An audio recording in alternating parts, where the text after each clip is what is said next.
Judges chapters 5 through 6. Then sang Deborah and Barak, the son of Abinoam, on that day, saying, Praise ye the Lord for the avenging of Israel, when the people willingly offered themselves. Hear, O ye kings, give ear, O ye princes, I, even I, will sing unto the Lord. I will sing praise to the Lord God of Israel. Lord, when thou wentest out of Seir, when thou marchest out of the field of Edom, the earth trembled, and the heavens dropped, the clouds also dropped water. And the mountains melted from before the Lord, even that Sinai from before the Lord God of Israel. In the days of Shamgar, the son of Anath, in the days of Jael, the highways were unoccupied, and the travelers walked through byways. The inhabitants of the villages ceased. They ceased in Israel until that I, Deborah, arose, that I arose a mother in Israel. And they chose new gods. Then was war in the gates. Was there a shield or spear seen among 40,000 in Israel? My heart is toward the governors of Israel, that offered themselves willingly among the people. Bless ye the Lord. Speak ye that ride on white asses, ye that sit in judgment, and walk by the way. And they that are delivered from the noise of archers in the places of drawing water, there shall they rehearse the righteous acts of the Lord, even the righteous acts toward the inhabitants of his villages in Israel. Then shall the people of the Lord go down to the gates. Awake, awake, Deborah. Awake, awake. Utter a song. Arise, Barak, and lead thy captivity captive, thou son of Abinoam. And then he made him that remaineth have dominion over the nobles among the people. The Lord made me have dominion over the mighty. Out of Ephraim was there a root of them against Amalek. After thee, Benjamin, among thy people. Out of Machir came down governors, and out of Zebulun they that handle the pen of the writer. And the princes of Issachar were with Deborah, even Issachar, and also Barak. He was sent on foot into the valley. For the divisions of Reuben there were great thoughts of heart. Why abodest thou among the sheepfolds, to hear the bleatings of the flocks? For the divisions of Reuben there were great searchings of heart. And Gilead abode beyond Jordan, and why did Dan remain in ships?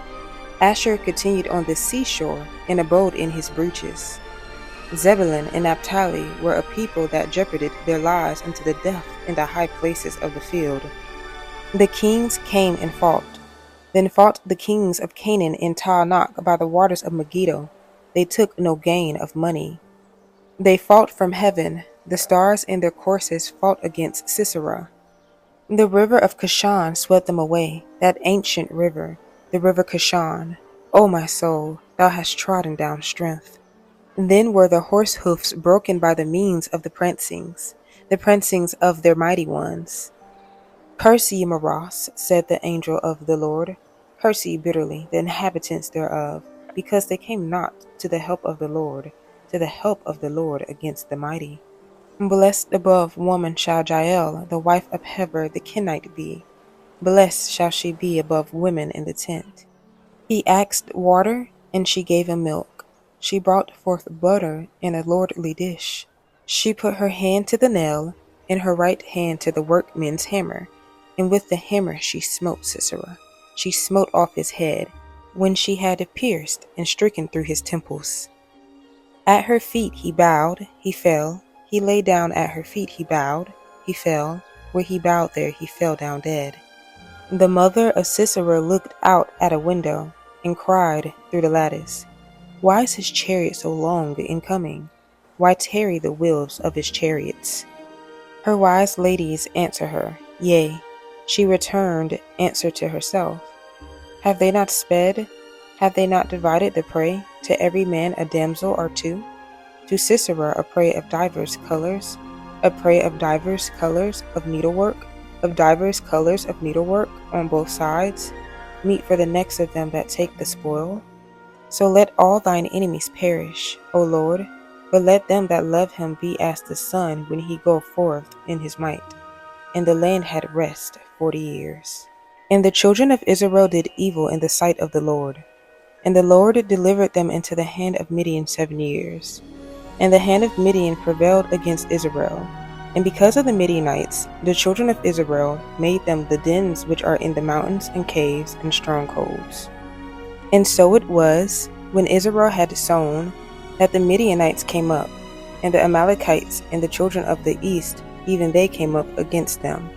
And they encamped against them, and destroyed the increase of the earth, till thou come unto Gaza, and left no substance for Israel, neither sheep, nor ox, nor ass.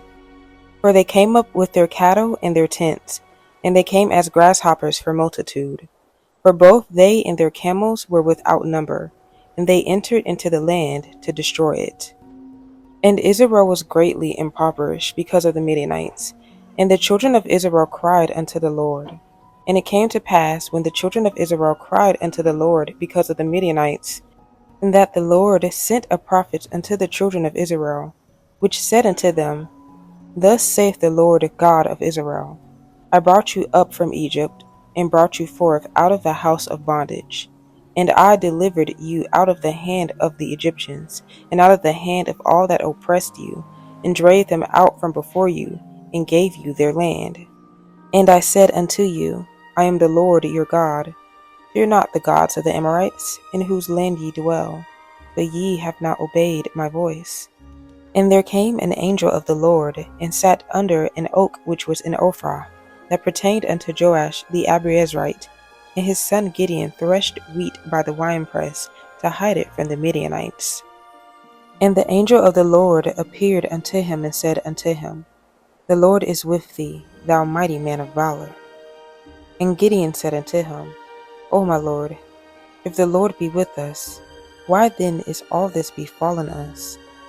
And where be all his miracles, which our fathers told us of, saying, Did not the Lord bring us up from Egypt?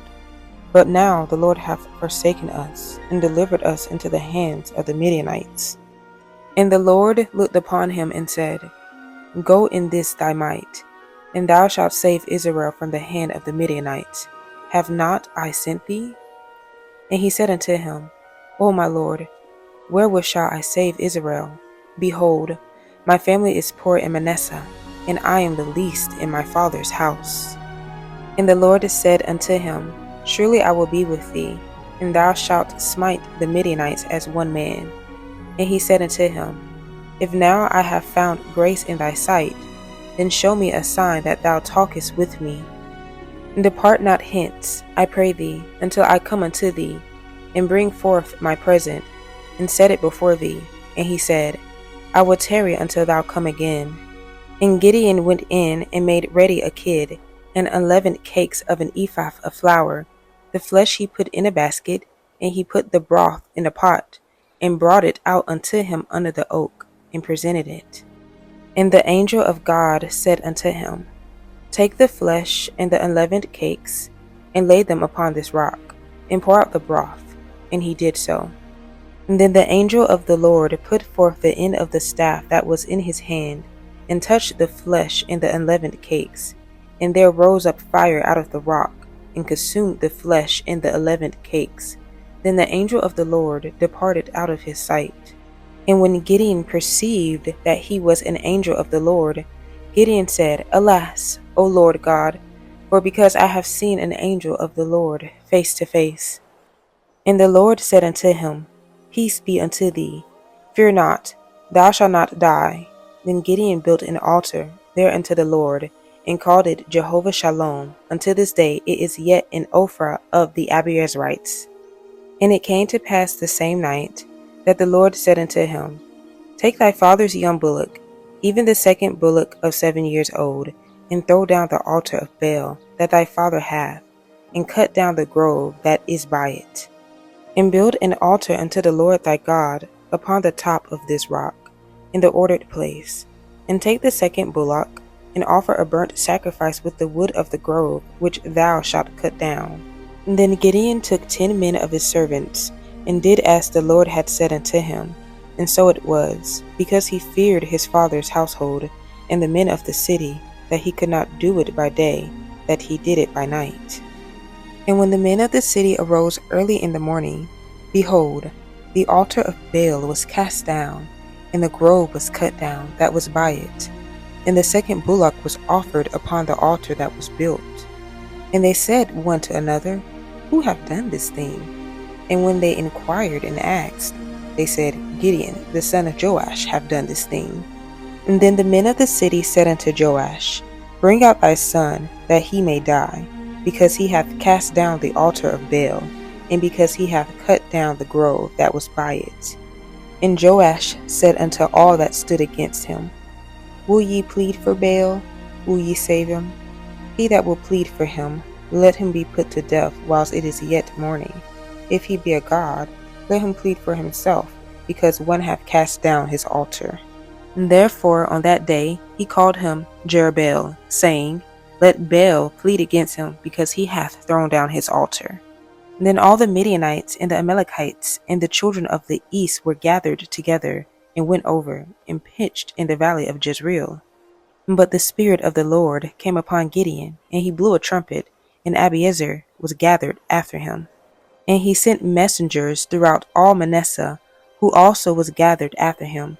And he sent messengers unto Asher, and unto Zebulun, and unto Naphtali, and they came up to meet them.